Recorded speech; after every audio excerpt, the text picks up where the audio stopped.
For today's Bookmas video, I would like to talk about all of my most anticipated new book releases for December. I post these videos every single month, so of course I'm posting one for Bookmas as well. There aren't too many new releases coming out in December because publishers will have already pushed their most exciting stuff out before the holiday season so that people can get their purchases in. But there are still some really good ones coming out in November that I did want to highlight. I feel like I have recorded this video before and I've deleted the footage or something, so this is my second time recording this, but I will try to be just as enthusiastic as I was the first time. I only have 15 new book releases to talk about in this video, but some of them are really good. So even though it's a quiet release month, there are still some really good books coming out. The first new book release that I am anticipating is called The Way. This one is a post-apocalyptic sci-fi sort of book. The tagline says that it's a post-apocalyptic road trip and a quest for redemption. In this book, I believe the world has been ravaged by a virus which turned out to be lethal. Young people have somehow survived, but this does mean that infrastructures and cities have been completely destroyed or have collapsed. And this book follows a caretaker called Will Collins, who is looking after what used to be a Buddhist monastery. And one day he receives the cure for this virus and he is asked to take it from Colorado to California. So I guess that's where the road trip part comes in. I'm looking forward to this one because I do like books about viruses despite all of the things that have happened over the last few years. I do really enjoy that subgenre or topic, and I really enjoy post-apocalyptic stories as well. I don't know what that says about me. So that's why this one is on the list. There's also a non-fiction book called When We Sold God's Eye. This one is about diamonds, murder, and a clash of worlds in the Amazon rainforest. So it's the true story about a tribe who was first contacted by Westerners in the 1960s. They lived in a very remote corner of the world, and they ended up being pushed by the government to assimilate. I think this one sounds really interesting. It's a topic that I'm very interested in, and I do love a good non-fiction, so I'm looking forward to this one. Private Rights, which is a horror book. I think this one came out earlier in the US, but this is by the author of Our Wives Under the Sea, which I didn't enjoy, but I do wonder if I'm going to like this one. So this is a reimagining of King Lear, which centres around three sisters. It says in the description that it has been raining for so long that the land has reshaped itself and arcane rituals and religions are creeping back into practice on this island. The three sisters have not spoken for some time and then their father dies, and his death gives them an opportunity to come back together in a new way. I quite enjoy reading stories about sisters, so that's why this one is on the list, even though I didn't really enjoy this author's other work. Imposter Syndrome, again, I think this one came out earlier in the UK, but it's coming out in the US in December. I've read something by this author before and I did enjoy it, so I'm hoping this one's going to be quite good. It's another mystery, thriller, suspense kind of book by him. This is about a guy who is on the run from his shady past in London, and he runs into a woman who thinks that he is her brother, and that brother has been missing for like 5 or 6 years at this point. Because he looks like her brother, this woman tells the main character to go to her family home and try and con the parents out of their money, and then he is discovered because this is a stupid plan, and then he starts looking into what happened to this brother that he looks like. If that made any sense at all, I think this one sounds really interesting. I Think We've Been Here Before.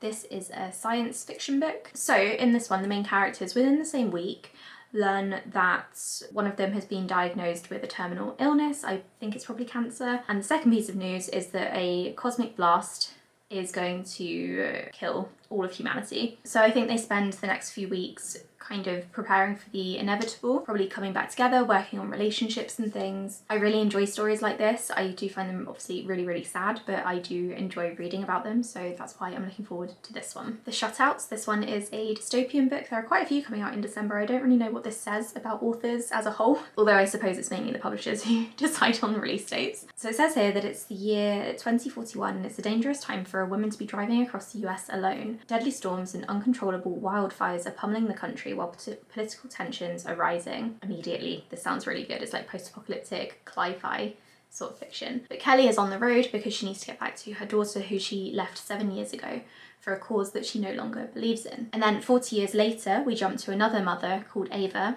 who are also on the run after being treated as lab rats for the past 22 years. And then I think weather conditions continue to worsen and the climate just gets worse. So this sounds really interesting to me. It sounds really quite depressing, but again, I do really enjoy these kinds of topics. I really enjoy cli-fi because it's a topic that, not cli-fi, but climate change is a topic that I'm quite passionate about. And I do love a good post-apocalyptic dystopian story. This one also has like vague elements of mystery as as well, which I also really enjoy. Dust is another climate change fiction book. I think this is a YA book, so it's more of a coming of age novel. It also follows a partially deaf teenager, which is really cool. So the main character is called Thea, and her father has a premonition, and so she and her family move to a valley in Colorado for a fresh start. But then rivers start drying up and crops die and all sorts, and so Thea has to adjust to this new life. And then she starts working in a cafe in town and meets a guy who is deaf, and so he starts to teach Thea how to sign because she is hard of hearing but not officially like completely deaf. And so she discovers a whole new community around her,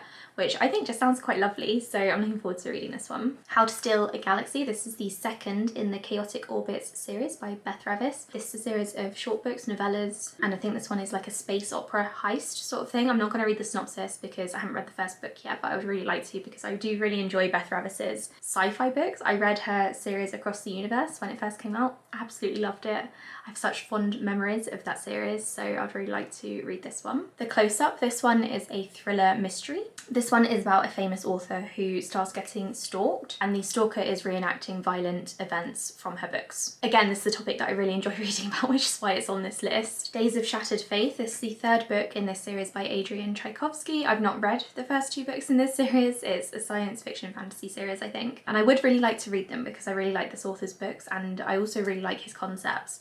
But I've still, to this day, only read Children of Time by him. But I've been collecting all of his books, and I would like to collect this series as well because I think they sound amazing. I know that I do enjoy his stuff, so yeah, I'm just building a little Tchaikovsky shelf on my bookshelf back there, and I'll get to it one day. The one that you've probably been waiting for is Wind and Truth by Brandon Sanderson. This is the fifth book in the Stormlight Archive series. This is the end of an arc, I believe. I haven't actually read Rhythm of War yet, but I would like to soonish. I recently read Oathbringer and that was disappointing to say the least.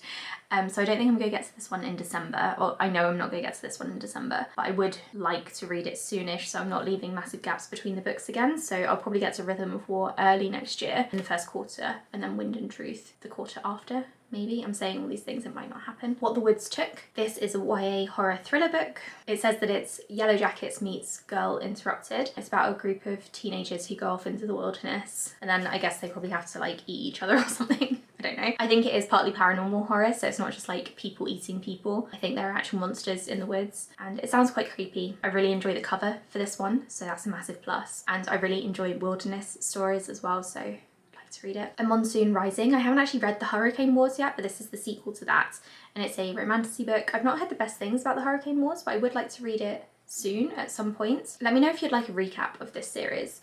I don't actually know what the first one is about at all, but I really like the covers and I'm somewhat intrigued. I know that the first book didn't get the best reviews, but that doesn't always put me off necessarily. I would really like to pick this series up, so if you've read it, let me know what you think. You're Dead to Me. This is another YA horror thriller book. It says that it's Gossip Girl meets Happy Death Day. It says that it follows a high school outcast who also runs a gossip site. This main character is called Ruby, and she comes face to face with her own ghost dressed in a blood-spattered prom dress, and it's set the week leading up to the prom, so Ruby has to figure out how she's gonna die, basically, and probably prevent her own murder. And then finally, we have a book that I'm honestly not that interested in reading, and that is the sequel to I Am Widow, called Heavenly Tyrant.